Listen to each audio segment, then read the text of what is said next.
Chapter 7 start करते हैं। देखो 7th चैप्टर हमारा ट्राइंगल्स। इस चैप्टर में हम ट्राइंगल्स की प्रॉपर्टीज़ के बारे में पढ़ेंगे। सबसे पहले देखो कोंग्रुएंट क्या होता है। तो कोंग्रुएंट ट्राइंगल्स होती हैं। कोंग्रुएंट होता क्या है? कोंग्रुएंट होता है हमारा जब कोई भी फिगर शेप में और साइज में क्या हो, सेम हो, तो क्या हो जाती हैं वो दोनों क्या हो जाती हैं, कोंग्रुएंट। जैसे दो ट्रायंगल हैं, साइज और शेप में एक दूसरे से क्या करती हूँ, मैच करती हूँ, तो दोनों ट्रायंगल क्या होंगी, कोंग्रुएंट ट्रायंगल्स। ठीक है, तो हम इसकी डेफिनेशंस कैसे कर सकते हैं। Congruent means equal in all respect और figures whose shapes and sizes are both the same. तो क्या कह सकते हैं हम, congruent means equal in all respects, equal in all respects और figures whose shapes and sizes are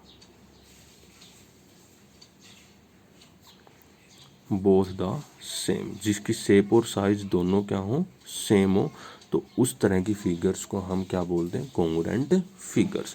तो देखो कोंग्रुएंट का साइन होता है, कोंग्रुएंट को हम किस साइन से रिप्रेजेंट करते हैं, जो कोंग्रुएंट होता है उसको हम इस साइन से रिप्रेजेंट करते हैं, इक्वल टू का साइन, उसके ऊपर ये कर्व की तरह एक लाइन। ठीक है, ये होता है हमारा कोंग्रुएंट का साइन।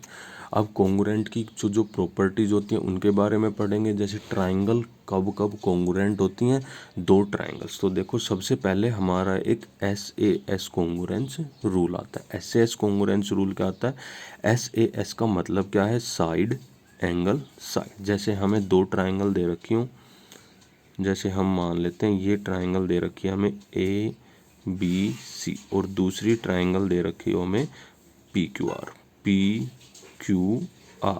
तो ये दोनों ट्राइंगल कोंग्रुएंट कब होंगी, जब साइड एंगल साइड का मतलब है दो साइड और उनके बीच का एंगल इक्वल हो, दो साइड इक्वल हो और उनके बीच का एंगल भी इक्वल हो। जैसे हम मान लो कोई भी दो साइड ले लो, AB और BC, AB इक्वल हो PQ के और BC इक्वल हो हमारी QR के। AB और BC किसके इक्वल हो, PQ और QR के, और इनके बीच का एंगल भी इक्वल हो, B एंगल जो है वो Q के इक्वल हो। जो दो साइड होंगी उनके बीच का ही एंगल हम लेंगे। अगर हम ये दो साइड ले रहे हैं AC और BC, PR और QR, तो इन दोनों के बीच का एंगल क्या आ जाएगा, C और R ही इक्वल होना चाहिए। जैसे इन दोनों फिगर्स में अब क्या आ जाएगा, AB जो है हमारी किसके इक्वल है, PQ के इक्वल, BC जो है वो किसके इक्वल है, QR के इक्वल, और इन दोनों के बीच का एंगल B जो है वो किसके इक्वल है, एंगल QR के इक्वल। तो किस प्रॉपर्टी से, बाय SAS कोंग्रुएंस रूल। तो SAS कोंग्रुएंस रूल से ये दोनों ट्राइंगल्स क्या हो जाएंगी, कोंग्रुएंट।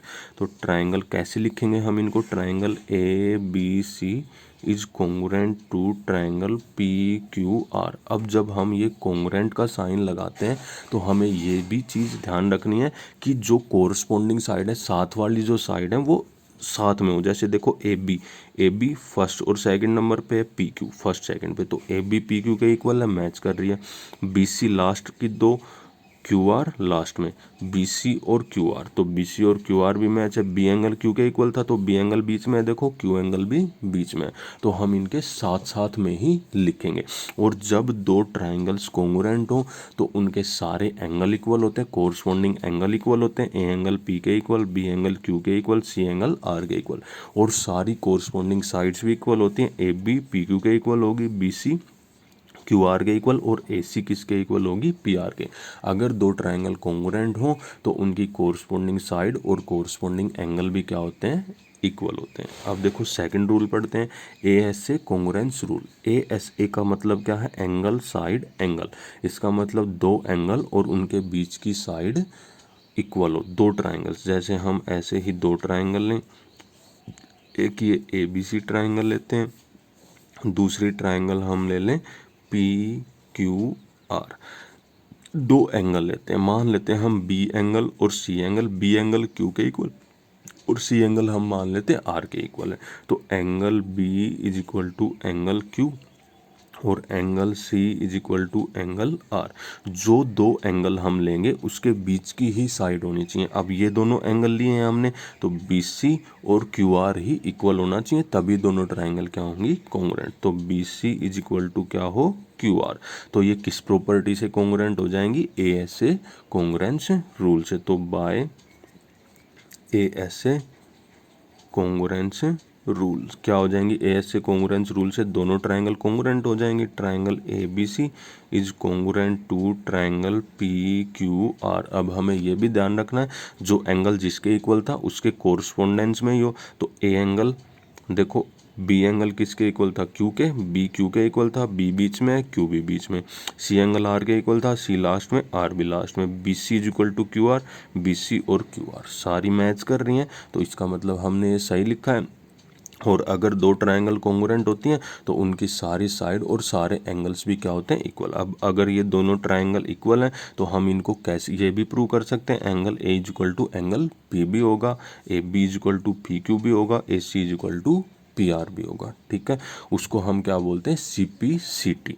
तो देखो अगर हमें ये प्रूव करना हो तो बाय, हम ऐसे भी कर सकते हैं, by C P C T A B is equal to P Q. देखो ए बी के कोरस्पोंडिंग साइड कौन सी है, यहाँ पे पी क्यू है, तो ए बी को हम पी क्यू का भी इक्वल प्रूव कर सकते हैं। सी पी सी टी क्या होता है हमारा, congruence part of corresponding part of congruence triangle. C P C T का मतलब क्या होता है, कोरस्पोंडिंग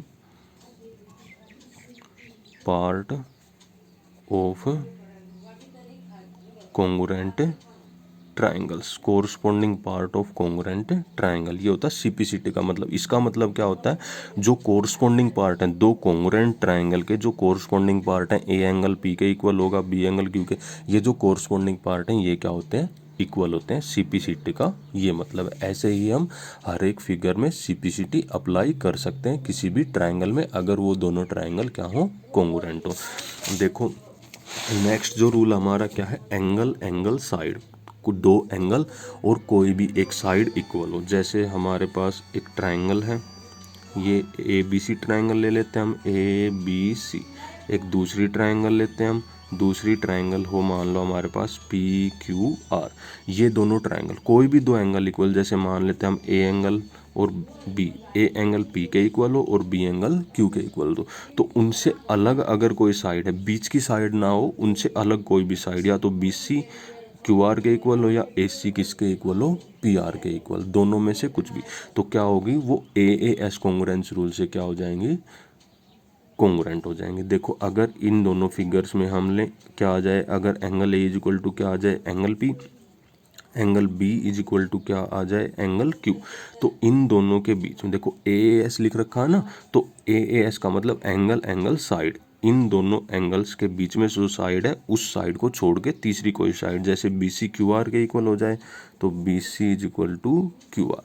तो ये दोनों ट्राइंगल किस रूल से कॉन्ग्रुएंट होंगी, ए एस कॉन्ग्रुएंस रूल से। तो क्या लिख सकते हैं, by A S congruence rule क्या आ जाएंगे, triangle A B C congruent हो जाएगी ट्राइंगल पी क्यू आर के। देखो ए एंगल पी के इक्वल था, ए के साथ में पी लिख रखा है, कोरस्पोंडिंग पार्ट कोरस्पोंडिंग पार्ट्स के साथ ही लिखने हैं। बी एंगल क्यू के इक्वल था, बी बीच में, क्यू भी बीच में, B C is equal to Q R, B C और क्यू आर। ठीक है, ऐसे ही देखो नेक्स्ट जो हमारा रूल है वो क्या, S S S congruence rule, side side side side side side congruence rule है। इसका मतलब क्या, तीनों साइड, एक ट्राइंगल की तीनों साइड दूसरी ट्राइंगल की तीनों साइड के इक्वल आ जाएं तो दोनों ट्राइंगल क्या हो जाएंगी, कॉन्ग्रुएंट। जैसे ए बी सी, दूसरी ट्राइंगल है हमारी P Q R, P Q R, जैसे A B side P Q के equal, B C side Q R के equal, A C side P R के इक्वल। ये तीन, इस ट्राइंगल की तीनों साइड इसकी तीनों साइड के इक्वल आ जाएं तो एस एस एस रूल से ये दोनों ट्राइंगल क्या हो जाएंगी, कॉन्ग्रुएंट। जैसे ये दे रखा हो, A B is equal to क्या आ जाए, P Q, B C is equal to क्या आ जाए, क्यू आर, और A C is equal to क्या आ जाए, पी आर। तो ये by S S S congruence rule से ये दोनों ट्राइंगल क्या हो जाएंगे, triangle A B C is congruent to triangle P Q are.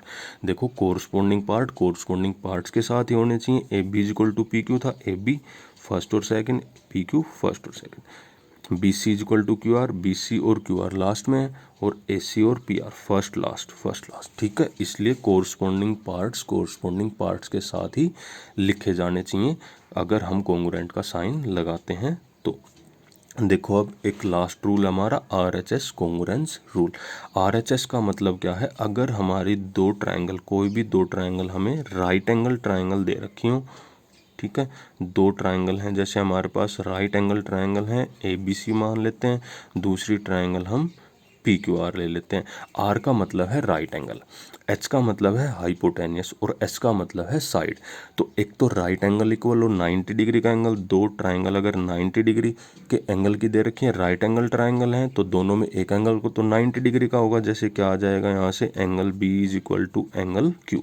एक एंगल राइट एंगल हो गया हाइपोटेनियस, AC किसके इक्वल हो, AC हाइपोटेनियस है यहाँ पे PQ, तो AC किसके इक्वल हो, PR के इक्वल, तो AC इज इक्वल टू आ जाए PR के इक्वल। राइट एंगल दोनों में इक्वल, हाइपोटेनियस इक्वल, और कोई भी साइड या तो BC QR के इक्वल हो या AB PQ के इक्वल, दोनों में से कोई भी साइड इक्वल हो। जैसे मान लो AB किसके इक्वल आ जाए, PR के, चाहे BC QR के इक्वल हो, तो भी ये RHS रूल से कोंग्रुएंट हो जाएंगी। तो क्या आ जाएगा, बाय RHS कोंग्रुएंस रूल क्या हो जाएंगी, ये ट्राइंगल ABC कोंग्रुएंट हो जाएंगी किसके, ट्राइंगल PQR के। देखो B एंगल Q के इक्वल था, B बीच में है, Q भी बीच में, AC is equal to PR, AC और PR, और AB is equal to PQ, सारे कोरस्पोंडिंग पार्ट साथ में लिख रखे हैं, तो दोनों ट्राइंगल RHS रूल से कोंग्रुएंट हो जाएंगे।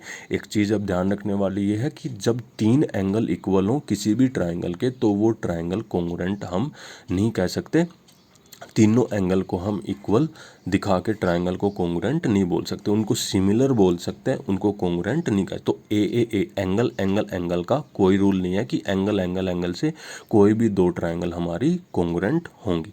एंगल से दो ट्राइंगल सिमिलर हो सकती हैं, लेकिन हम उनको कोंग्रुएंट नहीं दिखा सकते।